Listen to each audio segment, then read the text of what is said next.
ಕಳೆದ 12 ವರ್ಷದಿಂದ ಒಂದೇ ಆಸ್ತಿಯಲ್ಲಿ ಅಂತಂದರೆ ಒಂದೇ ಮನೆಯಲ್ಲಿ ಕಳೆದ 12 ವರ್ಷದಿಂದ ವಾಸವಿದ್ದರೆ ಸೊ ಅವರಿಗೆ ಈಗ ರಾಜ್ಯ ಸರ್ಕಾರದ ಕಡೆಯಿಂದ ಒಂದು ಭರ್ಜರಿ ಗುಡ್ ನ್ಯೂಸ್ ಆದರೆ ಬಂದಿದೆ.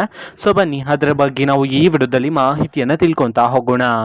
ವಿಡಿಯೋವನ್ನು ಸ್ಟಾರ್ಟ್ ಮಾಡ್ತೀನಿ. ಅದಕ್ಕಿಂತ ಮೊದಲು ನೀವೇನು ನಮ್ಮ ಚಾನೆಲನ್ನು ಸಬ್ಸ್ಕ್ರೈಬ್ ಮಾಡದೇ ಇದ್ದರೆ ಈ ಕೂಡಲೇ ಚಾನೆಲ್ಗೆ ಸಬ್ಸ್ಕ್ರೈಬ್ ಮಾಡ್ಕೊಳ್ಳಿ ಮತ್ತು ಲೈಕ್ ಮಾಡಿ. ಈಗ ನಾವು ಇನ್ಫಾರ್ಮೇಷನನ್ನು ತಿಳ್ಕೊತಾ ಹೋಗೋಣ. ಸೊ ಹೌದು, ರಾಜ್ಯ ಸರ್ಕಾರದ ಕಡೆಯಿಂದ ಈಗ ಬಾಡಿಗೆ ಮನೆಯಲ್ಲಿ ಇರೋರಿಗೆ ಭರ್ಜರಿ ಗುಡ್ ನ್ಯೂಸನ್ನು ತಿಳಿಸಿರ್ತಕ್ಕಂಥದ್ದು. ಕಳೆದ 12 ವರ್ಷದಿಂದ ನೀವು ಒಂದೇ ಆಸ್ತಿಯಲ್ಲಿ ಅಂತಂದರೆ ಒಂದೇ ಬಾಡಿಗೆ ಮನೆಯಲ್ಲಿ ಒಪ್ಪಂದ ಇಲ್ಲದೆ ವಾಸವಿದ್ದರೆ ಆ ಜಾಗವನ್ನು ನೀವು ಸ್ವಂತ ಮಾಡಿಕೊಳ್ಳಬಹುದು.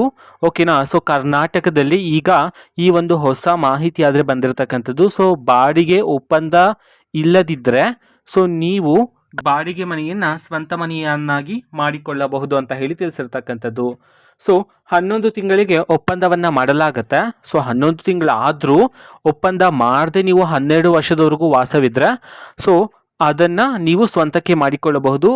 ಇಲ್ಲ ಅಂತಂದರೆ 11 ತಿಂಗಳಿಗೆ ಒಪ್ಪಂದ ಮಾಡಿದರೆ ಸೊ 11 ತಿಂಗಳ ನಂತರ ಅದನ್ನು ನವೀಕರಣ ಮಾಡಲಾಗುತ್ತೆ. ಸೊ ನವೀಕರಣ ಮಾಡದಿರ ನೀವು 12 ವರ್ಷ ವಾಸವಿದ್ದರೆ ಆ ಒಂದು ಜಾಗವನ್ನು ನಿಮ್ಮ ಸ್ವಂತಕ್ಕೆ ಮಾಡಿಕೊಳ್ಳಬಹುದಾಗಿರುತ್ತೆ ಅಂತ ಹೇಳಿ ಮಾಹಿತಿ ಆದರೆ ಬಂದಿರತಕ್ಕಂಥದ್ದು. ಖಾಸಗಿ ಜಾಗಗಳಿಗೆ 12 ವರ್ಷ ನೀವು ನವೀಕರಣ ಮಾಡದೇ ಇದ್ದರೆ ಅದನ್ನು ನೀವು ನಿಮ್ಮ ಸ್ವಂತಕ್ಕೆ ಮಾಡಿಕೊಳ್ಳಬಹುದು. ಅದೇ ಸರ್ಕಾರಿ ಜಾಗವನ್ನು ನೀವು ಸ್ವಂತಕ್ಕೆ ಮಾಡಿಕೊಳ್ಳಬೇಕಂತಂದರೆ 20 ವರ್ಷ ಆಗಬೇಕು ಅಂತ ಹೇಳಿ ಇದೀಗ ಸರ್ಕಾರದ ಕಡೆಯಿಂದ ಮಹತ್ವದ ಮಾಹಿತಿಯನ್ನು ತಿಳಿಸಿರ್ತಕ್ಕಂಥದ್ದು ಬಾಡಿಗೆ ಮನೆಯಲ್ಲಿ ಇರೋರಿಗೆ.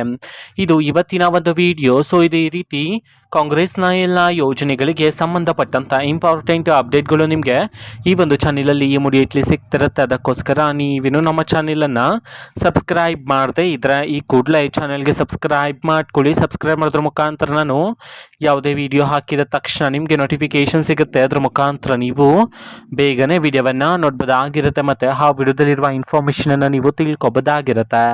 ಮತ್ತೀಗ ನಾವು ಫೇಸ್ಬುಕ್ಕಲ್ಲೂ ಸಹ ಈಗ ವಿಡಿಯೋಸ್ಗಳನ್ನು ಅಪ್ಲೋಡ್ ಮಾಡ್ತಿದ್ದೀವಿ. ಫೇಸ್ಬುಕ್ ಚಾನೆಲ್ ಲಿಂಕನ್ನು ಡಿಸ್ಕ್ರಿಪ್ಷನ್ ಬಾಕ್ಸಲ್ಲಿ ಕೊಟ್ಟಿರ್ತೀನಿ. ಕ್ಲಿಕ್ ಮಾಡಿಬಿಟ್ಟು ಫಾಲೋ ಮಾಡಿ. ಓಕೆನಾ. So thank you, bye.